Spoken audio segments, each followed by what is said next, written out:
ànd ak nit mu daal di ñëw nga gunge ko mais bu dee moo defar sax waaye teewul na ñëw gunge ko bi ma ñëwee nag ba gunge ko moom Assane Fall dafa am kàddu yu ma waxoon ñu jël vidéo bi di ko dagg bu ko partagé naan procureur lan lay xaar ci moom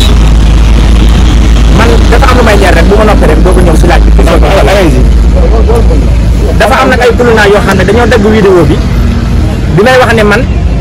manifestation bi nga xam ne jiite woon naa ko ànd ko ak i nit ndax dara gënut a metti nga ànd ak ñoom ñu doon ko bala fete mu daal di fàttu loolu naqar la ma ne Médina jiite woon naa fa benn manifestation waaye benn taabal bu ñu ko jëlee nar koo taal ma ne leen taabal ji du taabal yi Macky Sall taabal Sénégalais la ab Sénégalais moo ko moom ñu daal koy bàyyi bu ñu demee ba gars yi jëri xeer sànni si kër gi man maa jël samay drapeau ni nii ak samay loxo gars yi bàyyi ko dañoo mujj sa ne bàyyi Fall yow dañ laa rus nga xam ne kër yu bari maire bi ma waxoon noonu bi ma demee maire bi damaa woo téléphone xam nga lan la ma indi soo benn bi moom laa xëy ndékkee ne ma kon yow sama taabal jooju yow yaa ko sawee waaw kon ku sawee taabal jooju kon nga dagg vidéo bi ne taal rek la ma doon man maa ne taal rek la te réccu ma si dara ndax taal rek la ba taal naa sama oto mbokk waa kër Cheikh Bara ñoom njëkk wax kon xanaa son oto ba yaa ko taal waaye da ngaa mer rek waaye xam na ne li nga wax da ngaa mer rek moo tax loolu ma waxoon lépp mën naa ko récupérer ndax ku dul taal taabal nan lay taale oto loolu moom na leer nañ ku dul taal taabal nan lay taale oto paa yooyu tim woo nañ ma delloo ma njukkal ndax nee na ma kër yooyu kon yow yaa tee ñu taal ko Baye Fall yow maa ngi la doon wër ay at mënuma laa gis kon yaakaar naa li ma doon wax ngir mer la waaye tey dañoo ñëw ngir jéggalu bu baax a baax a baax a baax ndax démb gis nga nañ def fii ngir président bi nga xam ne mooy Ousmane Sonko président Ousmane Sonko ñëw na bi mu ñëwee moom président Ousmane Sonko wax dëgg yàlla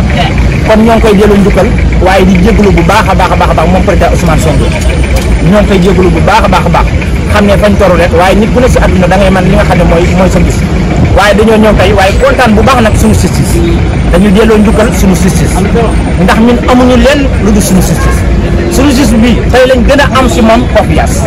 tey lañ gën a am si moom yaakaar président Diomaye Diakhar Faye tey lañ gën a am si moom yaakaar tey lañ gën a am si moom confiance ak li nga xam ne mooy Ousmane Sonko ñu premier ministre bu Sénégal kon ñoo ngi delloo njukkal bu baax a baax di ñaan nag ki nga xam ne mooy Kader yàlla ko suñu borom génne ak ki nga xam ne mooy Assane Fall suñu borom génne ko wasalaamaaleykum wa rahmatulah wa barakatuh ñu ngi leen di ziar bu baax jërëjëf loolu rek laa amoon li nga xam ne moom laa doon leeral waaye ñun ñëpp dañu bëgg jàmm ndax li nga xam ne mooy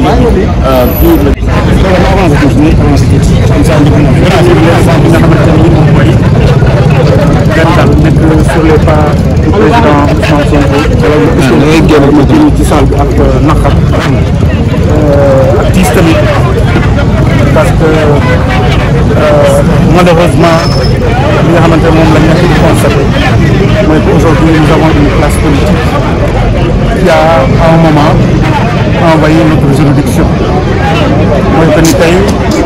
quand je vois des avocats de l'autre parti s'agiter, on comprend nettement que ce ne sont pas des avocats qui s'agitent en tant qu'avocats, mais des hommes politiques. Au Sénégal, nous n'avons pas une opposition, nous avons plutôt des mécontents. Ce n'est pas une opposition ay ñu mer lañu di fippu la opposition da ngay nekk une opposition républicaine waaye nga nekk opposition te yow defoo dara pour maintenir au pouvoir nga nekk opposition nga nekk mécontent parce que tout simplement da nga mer di nga quitter le pouvoir alors que tu n'as rien fait pour rester au pouvoir tey loolu lañ nekk di constater malheureusement ce que moi j'ai constaté dans la salle mooy que ñoom Azoura les avocats je ne sais pas de l'autre parti sont venus politiser un dossier boo xamante ne amul sa raison d'être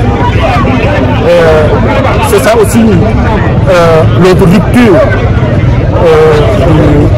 du pouvoir actuel, du régime actuel. Jamais dans l'histoire politique du Sénégal, un premier ministre dem taxawu un détenu. Parce que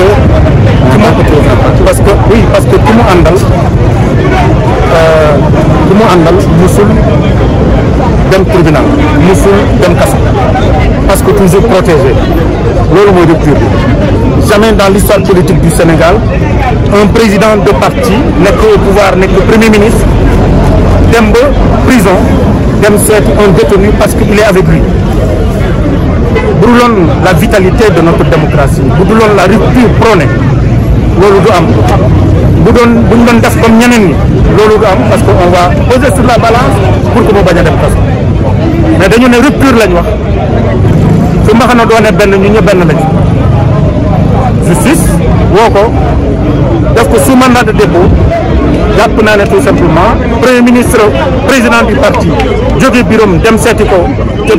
ca kaso ba jàpp naa ne ça c'est un acte fort et qui aujourd'hui nous renforce dans l'idée selon laquelle véritablement nous sommes désormais dans un pays démocratique, dans un état de droit et dans une vraie république. loolu mooy la rupture boo xamante ne il faut consommer ça. Azoura est serein ñi mu àndal yëpp ils sont sereins parce que tout simplement c'est la résultante de ce qui se passe aujourd'hui au Sénégal mooy que ni nous avons des criminels parce que dafa am ñoo xamante ne ils ont tué dans ce pays ñu ngi pavané wu dans les rues voilà ñu ngi def leen neex. Il y a d'autres qui sont des criminels économiques qui ont commis des crimes économiques ñaari crimes yooyu ñoom ñoo nekk di taxawalu tey ci dëkk bi malheureusement justice bi moi je ne suis pas justice vous n'êtes pas la justice mais nous constatons tout simplement qu'il y a eu une lenteur en tout cas dans l'exécution aujourd'hui de ce qui se passe.